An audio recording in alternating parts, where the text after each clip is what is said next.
ខ្មៅត្រជាក់សង្កត់លើខ្ញុំនៅទីនេះយូរពេកហើយគ្មានខ្យល់អាកាសគ្មានពន្លឺឮតែសំឡេងបេះដូងខ្លួនឯងវាធ្ងន់វាតឹងវារឹងមាំវាធ្ងន់វាតឹងវារឹងមាំខ្ញុំនៅម្នាក់ឯងក្នុងភាពស្ងាត់រឹកសូររបស់ខ្ញុំចាប់ផ្ដើមលោតស្វែងរកផ្លូវចេញពីទីនេះខ្ញុំមានអារម្មណ៍ថាផ្លាំងប្ដូរខ្ញុំមានអារម្មណ៍ថាត្រូវទៅងើបឈរឡើងងើបឈរឡើ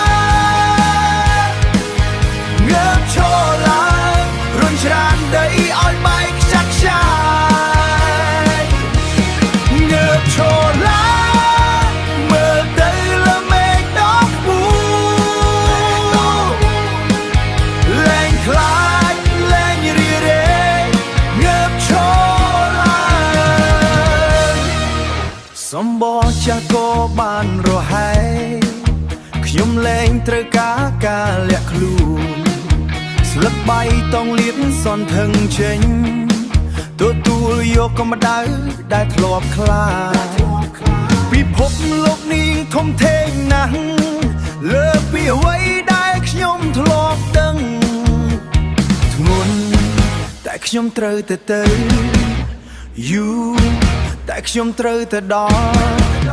រុញវាចេញរុញវាចេញឲ្យអស់ពីកម្លាំងដែលមានងើបឈរឡើង